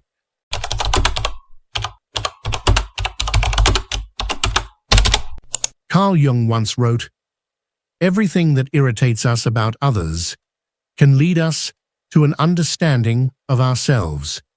It's a simple statement on the surface, yet deeply profound once you begin to observe its truth, manifesting in your everyday life. But let me ask you something. Have you ever walked away from a conversation feeling inexplicably drained, like something unseen was quietly siphoning your life force while you were just trying to be polite, supportive, or compassionate? There are people in this world who seem to extract energy from you in ways that defy logical explanation. After spending time with them, you feel off, weary, restless, as if a subtle part of your soul had been taken without permission. Most people tend to dismiss this sensation. They rationalize it with superficial labels. We just have clashing personalities. He's going through a rough patch. She's just dramatic. They assume the cause lies in external circumstances, bad timing, misunderstood words, or unresolved conflicts. They convince themselves that patience, tolerance, or better communication will smooth things over. But there's a deeper truth that Jung uncovered, one that shakes the foundation of how we relate to others. And it's far more disturbing than it appears. The issue isn't surface level. It doesn't lie in the compatibility of personalities or the occasional disagreement. What Jung discovered was that beneath these interactions, there often lurk what he called archetypal forces, ancient, universal psychological patterns embedded in the human psyche. These archetypes are like invisible scripts running in the background of our consciousness, and some of them are toxic. Some of them act like psychological viruses, infiltrating your mental ecosystem, weakening your emotional immunity, and feeding off your inner light. Avoiding certain people isn't enough.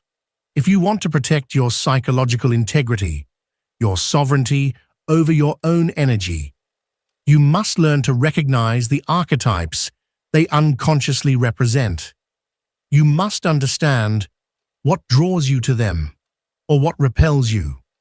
Only by bringing awareness to these patterns can you build the psychological armor necessary to preserve your inner balance. Jung never used modern labels like energy vampire, but he was among the first to describe their essence in detail. And today, psychologists use that very term to describe the same phenomenon Jung called a pathological projection of the shadow, the archetype of the eternal victim. To understand how this archetype operates, we must go back to 1895, to the intellectual and psychological ferment of Vienna. Here, Jung began to observe what he would later define as pathological transference. Patients weren't simply seeking healing. They were unconsciously searching for a host, a source of psychic energy to attach themselves to. These weren't individuals looking to become whole. They were individuals looking for someone else to complete them. They arrived not with the intent of transforming themselves, but with the deep, unconscious hunger to be rescued, to be held, to be fed emotionally. Around the same time, Nietzsche, Jung's contemporary, warned us with chilling precision, Beware that, when fighting monsters, you yourself do not become a monster. The emotional vampire is that monster in disguise. But unlike the obvious tyrant or manipulator, they wear the mask of perpetual suffering.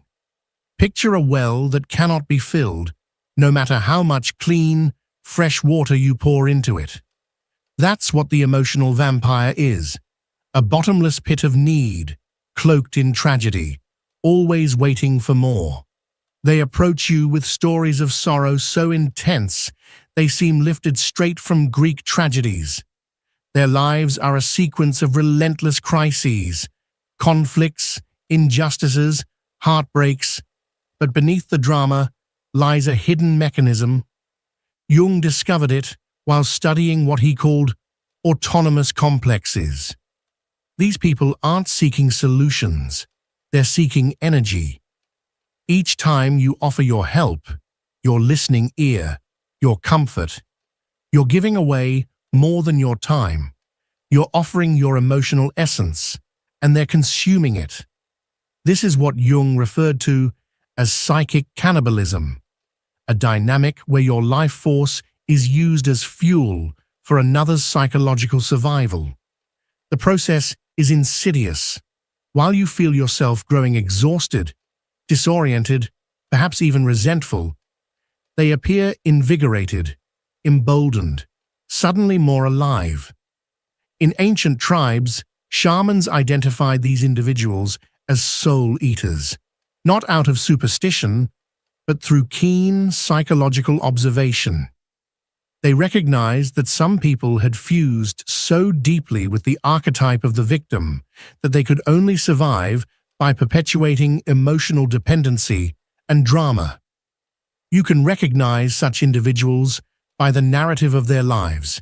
It resembles a never-ending Victorian novel. Just when you think the climax has been resolved, a new conflict emerges. Help them solve one issue, and two more appear, like the many heads of the Hydra. And why?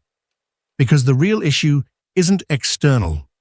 Their core dysfunction lies in their pathological inability to generate their own emotional energy.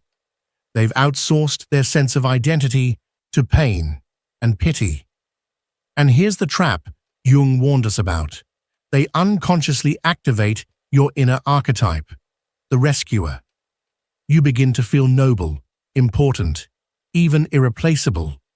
But with every rescue attempt, they become weaker.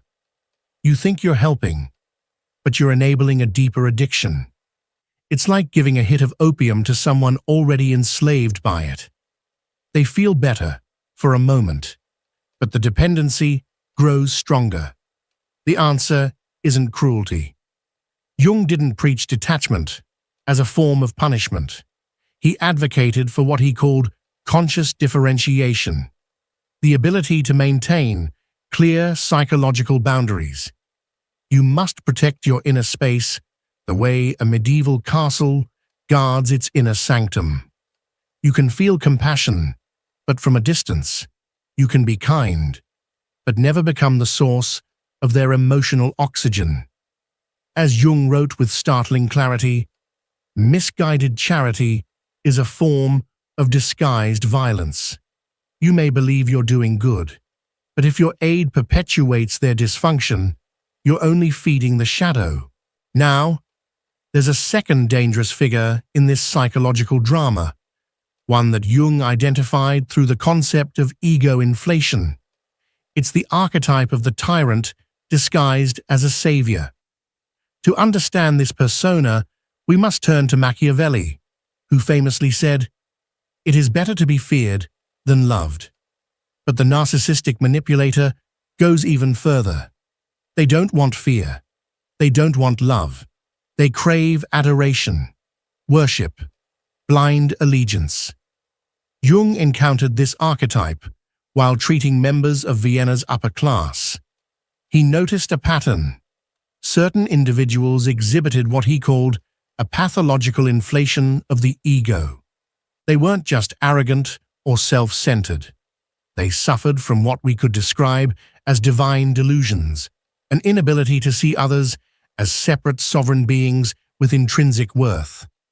They saw themselves as superior, not in talent or virtue, but in essence, as if they were chosen, exalted, untouchable. And here lies the danger. This type of person doesn't dominate through overt aggression. They dominate through seduction, through charm, charisma, and the illusion of leadership. They present themselves as enlightened, as visionaries, as the solution to your chaos. But it's all a mask. Beneath it lies an insatiable hunger for control, not over actions, but over minds and hearts. They absorb your admiration like a sponge. Your validation becomes their oxygen. The more you rely on their guidance, the more power they accumulate, not to uplift you, but to trap you in a hierarchy where they always remain at the top. Jung warned us about this subtle tyranny, how easily the desire to help others can be hijacked by the ego's need to be seen as a hero. The lesson, once again, returns to awareness, to inner strength, to the ability to see clearly through the lens of the unconscious. Not everyone who cries is a victim. Not everyone who shines is a light. Jung taught us to peer into the shadows, not to judge others, but to reclaim the parts of ourselves we've projected outward. The people who drain you are mirrors. The ones who control you are reflections. The ones who awaken your anger, guilt, or savior complex. They are messengers from your own psyche, urging you to integrate what lies hidden. This archetype operates through what Jung referred to as the projection of the inverted shadow, a mechanism as sophisticated as it is deadly. First, they observe you the way an entomologist examines an insect, identifying exactly what you long to hear, what wounds still bleed within you, what dreams quietly haunt you at night. Then, they idealize you, projecting onto you the image of the perfect object their inflated ego needs to feel whole. You become what Jung called a partial object, not a full human being, but merely an extension of their narcissistic grandiosity. You are their golden mirror, reflecting nothing but their imaginary magnificence. In imperial Rome, emperors followed the same pattern. Caligula declared himself divine, not merely out of madness, but out of what Jung would later describe as pathological identification with the Rex archetype, the divine king. The difference lies in how the modern manipulator operates, hidden in the shadows, without any visible crown. They make you feel like you're the only person in the world who truly understands them. They grant you a seemingly privileged status in their psychological kingdom, like a favorite courtier in Versailles. But over time, you realize that this world is a golden cage, and your worth depends entirely on maintaining their idealized self-image. Jung noted how this pattern follows the relentless phases of the pure Eternus archetype, the eternal divine child. Phase 1, feverish idealization, where you are flawless, unique, destined. Phase 2, symbolic fusion, where your separate identity slowly dissolves. Phase 3, inevitable devaluation, when your imperfect humanity shatters their fantasy. Phase 4, ruthless discard, where they project their entire repressed shadow onto you. At first, they bombard you with a warmth that feels like sunlight after years of emotional winter. They say exactly what your wounded soul has waited to hear. But little by little, you begin to notice. Their gifts come with invisible strings attached. Their love is conditional on your ability to feed their ego. When you inevitably fail to remain the perfect mirror, they become your harshest judge. Jung understood that beneath this grandiosity lies what he called the primary narcissistic wound, an existential terror of insignificance. Like Icarus flying toward the sun, they've built an identity so inflated that any contact with ordinary human reality burns them. Your protection lies in keeping what Jung called your psychological center of gravity rooted within yourself. Like a tree with deep roots, your worth must rise from your own inner soil, not external validation. As Jung wrote, individuation means becoming an indivisible being, unique and whole, precisely what the narcissist cannot tolerate in others. The third figure represents what Jung classified as the unintegrated shadow in its most insidious form. To understand this archetype, we must study the military writings of Sun Tzu, who observed that the supreme art of war is to subdue the enemy without fighting. The passive-aggressive saboteur has adopted this ancient wisdom as the central philosophy of their daily life. Jung discovered this pattern while analyzing what he called overcompensated inferiority complexes. In his Zurich clinic, he observed patients who had developed what could be called psychological guerrilla warfare, a form of aggression so subtle it was almost undetectable, yet as destructive as the venom of Amazonian serpents. This archetype emerges from what Jung identified as the underdeveloped inferior function, crucial aspects of the personality that were brutally repressed in childhood, like plants growing in basements without light, twisting into sinister shapes. They now operate from the depths of the psyche, like guerrilla fighters in occupied territory. Their primary weapon is what modern psychologists call plausible deniability. Every sabotage comes wrapped in a cloak of innocence, so convincing that even they believe their performance. Every attack arrives disguised as assistance. Each dagger is sheathed in the velvet of good intentions. In medieval courts, these individuals were known as whispering advisors, those who never struck the king directly, but planted seeds of doubt that would eventually destroy entire kingdoms. Jung understood that this represents what he called the aggression of the weak, those who never developed the existential courage for direct confrontation. They operate through what modern psychology refers to as unconscious gaslighting. But Jung went deeper in his analysis. They don't lie deliberately about reality like conscious manipulators. They genuinely inhabit a distorted psychological reality where they are eternally the innocent victim, and you inevitably become the invisible aggressor. This person agrees to help you with something crucial, a project, an opportunity, a critical moment. But like a Greek tragedy where fate reveals itself slowly, unforeseen events always arise to stop them.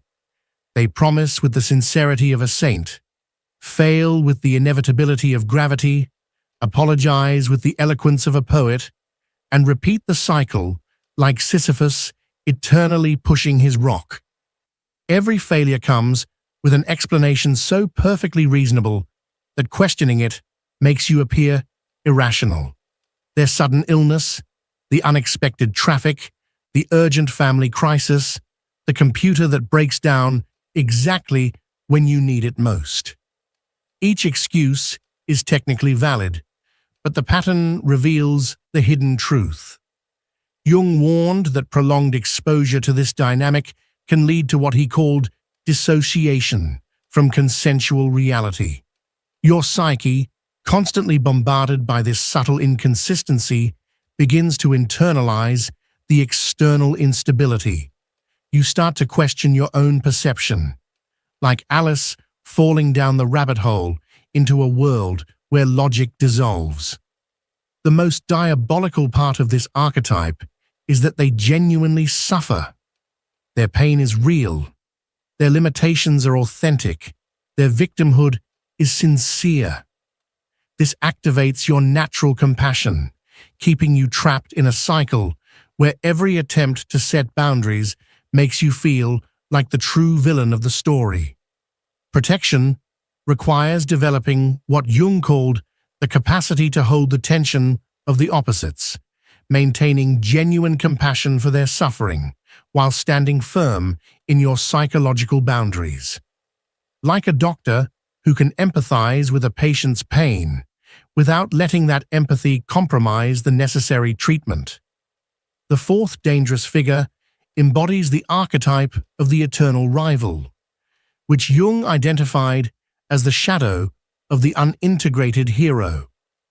To understand this ancient pattern, we must recall the words of the Greek philosopher Heraclitus.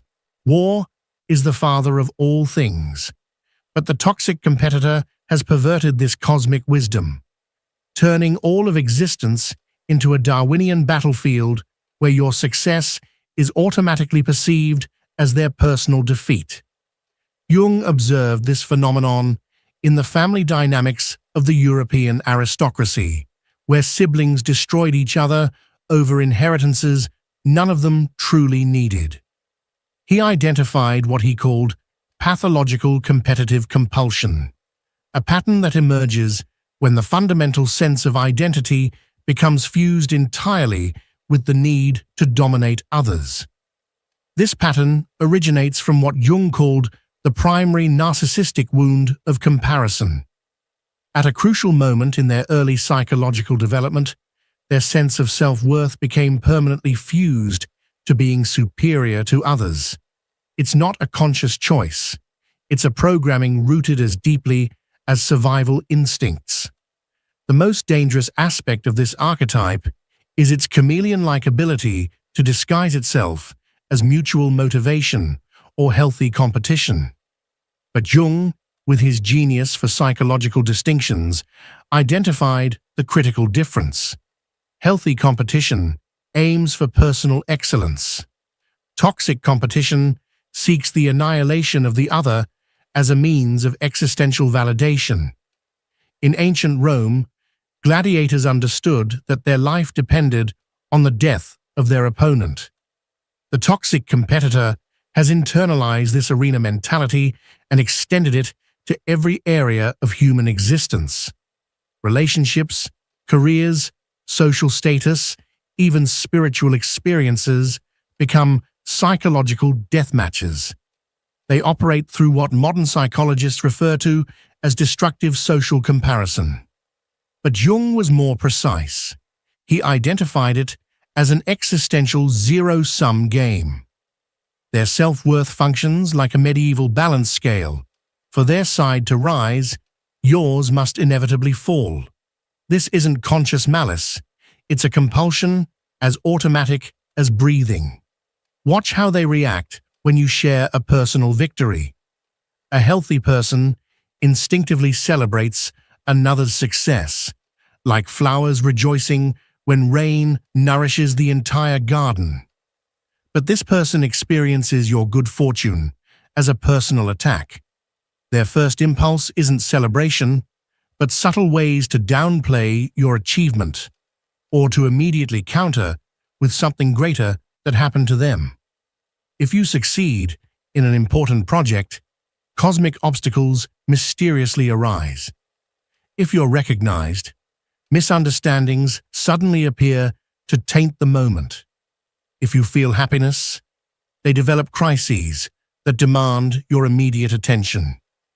It's as if your light automatically activates their shadow. Jung brilliantly observed that such a person unconsciously invites you into their endless competition.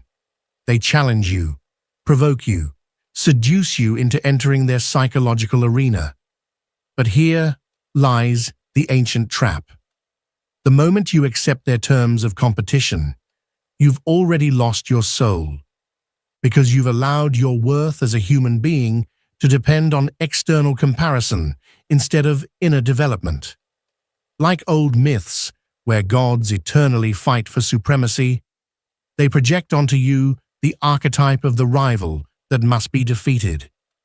You are not seen as a whole person in their eyes. You are an obstacle to their greatness, a mirror that must be shattered so they can shine.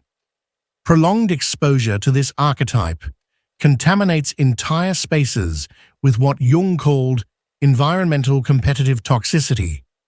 Officers, families, and groups of friends begin to adopt rivalry dynamics where collaboration becomes impossible and paranoia normal. Protection lies in what Jung called the withdrawal of competitive projections. You must categorically refuse to play their infinite competition game, holding firmly to your own sovereign definition of success and self-worth. Like a Zen master unfazed by a madman's screams, your inner peace must be stronger than their craving for war. The fifth figure represents what Jung identified as the archetype of the trickster in its most destructive form. Dostoevsky wrote, "If God does not exist, everything is permitted."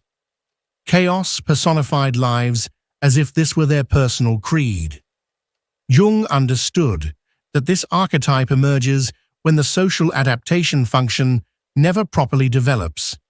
They don't break rules out of philosophical rebellion, but because they genuinely don't understand them or find them irrelevant. The most disturbing thing about this figure is that chaos isn't a side effect, it's the goal. They unconsciously feel alive only when their environment is in turmoil. Peace makes them feel non-existent. They operate through what Jung called the constellation of autonomous complexes. Different aspects of their personality emerge unpredictably, each with its own agenda, lacking any central integration. One day, they're your best friend. Next, a hostile stranger. They turn every stable situation into unnecessary drama. In a calm meeting, they introduce conflict. In a harmonious relationship, they plant doubt. They don't do it out of conscious malice. They do it because stability triggers deep existential anxiety. Jung noted these people often have fascinating stories, extreme experiences, and a magnetic ability to attract attention. But behind the fascination is a psychological void that can only be filled with constant stimulation. Prolonged exposure to this archetype can destabilize your own psychological center. Jung warned that chaos is contagious on the unconscious level. Your psyche may begin to adopt erratic patterns as a coping mechanism. Protection requires what Jung called the maintenance of the superior function, consciously strengthening your own patterns of order and stability regardless of the external chaos. The sixth and most subtle dangerous figure embodies what Jung identified as spiritual inflation, the archetype of the corrupted sage. Nietzsche warned, "Beware those in whom the urge to punish is strong." The false prophet has turned enlightenment into a tool of control. Jung saw this archetype as especially dangerous because it operates at the highest level of human aspiration, the desire for spiritual growth and meaning. They use your noble desire for evolution as bait for their manipulation. The difference between a true teacher and a false prophet lies in the direction of power. The authentic teacher directs you toward your own inner authority. The false prophet redirects you toward their external authority. They operate through what Jung called mystical spiritual participation. They make you believe that only through them can you access higher truths. Gradually, your ability to discern spiritually is transferred to their control. This person constantly speaks of elevated concepts, unconditional love, higher consciousness, spiritual awakening, but their actions reveal patterns of control, judgment, and spiritual elitism. They preach unity while creating division between the awakened and the asleep. Jung observed that they utilize what he called projection of the wise old man archetype. They convince you they are the embodiment of the wisdom you seek, when in truth, they are projecting their own unintegrated shadow onto you. They always have the right answer for your suffering, but that answer inevitably requires deeper dependence on their guidance. If you question their teaching, you're labeled resistant. If you walk away, you're said to be in denial. Your spiritual growth is measured by your obedience to their vision. Exposure to this archetype can create what Jung called negative inflation, a deep distrust in your own ability for spiritual discernment.